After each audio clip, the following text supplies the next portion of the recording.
Class 10 Hindi जित जित मैं निरक्त हूँ। Chapter 8 subject of solution Bihar board in Hindi. पाठ 8 लेखक पंडित बिरजू महाराज। शीर्षक जित जित मैं निरक्त हूँ। जन्म 4 फरवरी 1938 में। 1 लखनऊ और रामपुर से बिरजू महाराज का क्या संबंध है? उत्तर लखनऊ और रामपुर से बिरजू महाराज का संबंध यही है कि पंडित बिरजू महाराज का जन्म लखनऊ में हुआ था और वह रामपुर में अपने बाबूजी के साथ बचपन बिताई थी। 2 रामपुर के नवाब की नौकरी छूटने पर हनुमान जी को प्रसाद क्यों चाया गया था? उत्तर रामपुर के नवाब की नौकरी छूटने पर हनुमान जी को प्रसाद इसलिए चाया गया क्योंकि वह 20 साल से नवाब के यहाँ नौकरी करते करते तंग आ गए थे, इसलिए नवाब के यहाँ नौकरी छूटने के बाद उन्होंने हनुमान जी को प्रसाद चाया। 3 नृत्य की शिक्षा के लिए पहले बिरजू महाराज किस संस्था से जुड़े और वहां किनके संपर्क में आए? उत्तर नृत्य की शिक्षा के लिए पहले बिरजू महाराज हिंदुस्तान डांस एकेडमी नामक संस्था से जुड़े और वहां वे कपिला जी और नीला कृपालानी आदि के संपर्क में आए। 4 किनके साथ नाचते हुए बिरजू महाराज को पहली बार प्रथम पुरस्कार मिला? उत्तर अपने पिता तथा चाचा शंभू महाराज के साथ कोलकाता में बिरजू महाराज को प्रथम पुरस्कार मिला था। 5 बिरजू महाराज के गुरु कौन थे? उनका संक्षिप्त परिचय दे। उत्तर बिरजू महाराज के गुरु स्वयं उनके पिताजी एवं माताजी थे। बिरजू महाराज की शुरुआती तालीम उनके पिताजी से ही शुरू हुआ। उनके पिताजी जहाँ भी जाते थे वहाँ खुद नाचते थे तथा वहाँ अपने पुत्र को नाचवाते थे। उन्होंने 20 साल तक रामपुर के नवाब के यहाँ काम किया था। 6 बिरजू महाराज ने नृत्य की शिक्षा किसे और कब देनी शुरू की? उत्तर बिरजू महाराज 10 साल के उम्र में एक अमीर घर के सीताराम नामक बालक जो बंगाली था उसको शिक्षा देना शुरू किया था। 7 बिरजू महाराज के जीवन में सबसे दुखद समय कब आया? उससे संबंधित प्रसंग का वर्णन कीजिए।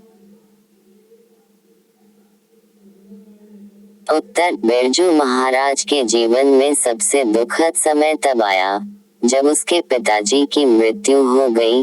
उनके पास पिता का श्राद्ध कार्य करने के लिए भी पैसे नहीं थे। उस समय श्राद्ध कार्य करने के लिए उन्होंने उस परिस्थिति में भी 10 दिनों के अंदर 2 प्रोग्राम किए और किसी तरह अपने पिताजी का 10वीं और 13वीं किए। 8 शंभू महाराज के साथ बिरजू महाराज के संबंधों पर प्रकाश डाले। उत्तर शंभू महाराज बिरजू महाराज के चाचा थे, लेकिन शंभू महाराज का व्यवहार उनके साथ अच्छा नहीं था। उनका अलग खाना बनता था और घर में हमेशा अशांति फैलाते थे तथा उनका आचरण भी अच्छा नहीं था। 9 कोलकाता के दर्शकों की प्रशंसा का वीडियो बिरजू महाराज के नर्तक जीवन में क्या प्रभाव डाला?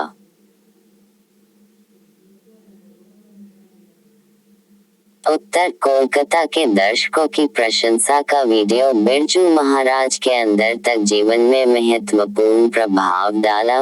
वह इतना अच्छा ढंग से नाचने लगे कि अखबारों की सुर्खियां और उनका नाम छपने लगा।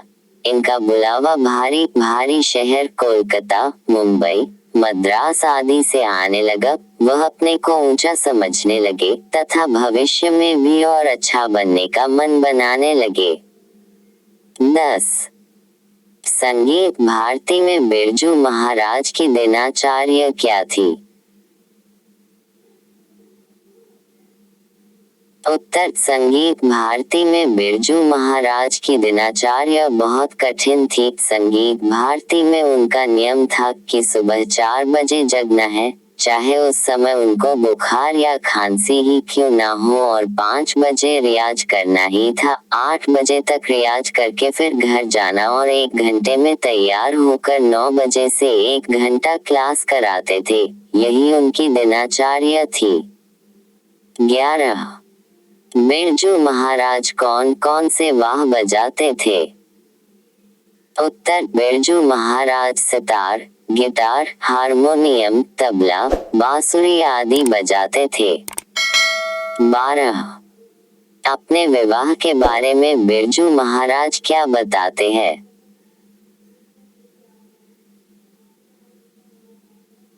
उत्तर बिरजू महाराज अपने शादी के बारे में यही बताते हैं कि जब मैं 18 साल का था तब हमारी शादी हमारी माता जी ने करा दिया।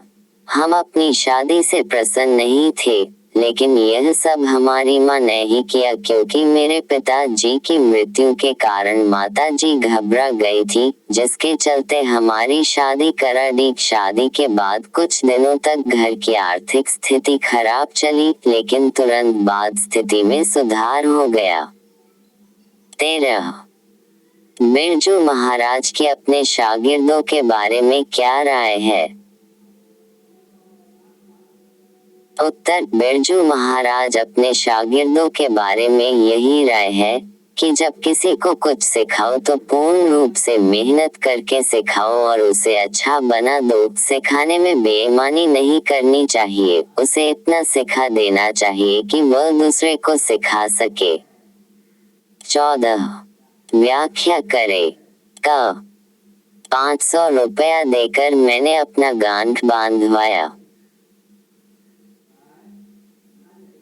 उत्तर प्रस्तुत पंक्ति हमारी पाठ्य पुस्तक पंडित बिरजू महाराज द्वारा लिखित जित में निरक्त हूँ शीर्षक से लिया गया है। कवि इस पंक्ति के माध्यम से यह बताना चाहते हैं कि जब मैं छोटी उम्र के था तो मैंने अपने पिताजी को हो गुरु बनाया और 500 रुपया देकर गांठ बांधवाया।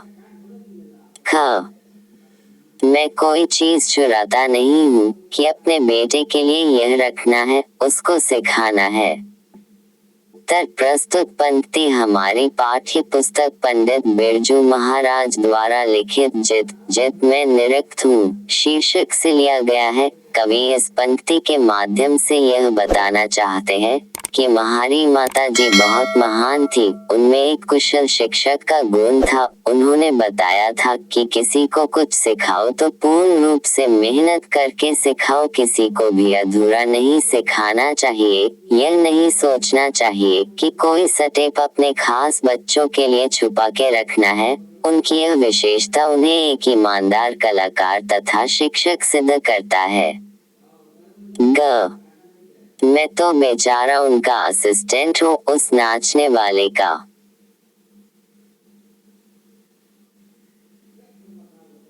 उत्तर प्रस्तुत पंक्ति हमारी पाठ्य पुस्तक पंडित बिरजू महाराज द्वारा लिखित जित में निरक्त हूँ शीर्षक से लिया गया है। कवि इस पंक्ति के माध्यम से यह बताना चाहते हैं कि उसकी प्रशंसा छाने वाले बहुत है, किंतु यह सब कुछ उनकी नृत्य कला से ही है। अगर उनमें नृत्य कला का गुण नहीं होता तो उनकी ऐसी प्रशंसा नहीं होती। वह लोग उनकी इज्जत इसलिए करते हैं कि वह सब उनके कला के प्रेमी है। 15. बिरजू महाराज अपना सबसे बड़ा जज किसे मानते हैं? उत्तर बिरजू महाराज अपना सबसे बड़ा जज अपनी माँ को मानते थे। वह अपनी माँ के निर्णय को ही सबसे बड़ा निर्णय मानते थे। 16. पुराने और आज के नर्तकों के बीच बिरजू महाराज क्या फर्क पाते हैं?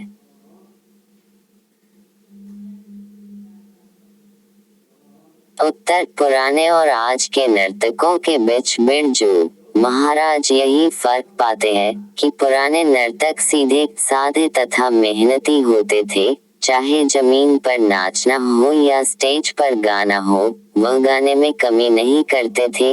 जबकि आज के नर्तक बहुत कुछ देखते हैं, जैसे स्टेज सीधा है या टेढ़ा, साउंड व्यवस्था ठीक ठाक है या नहीं, यानी सारी व्यवस्था ठीक है कि नहीं, यह सब कुछ देखते हैं।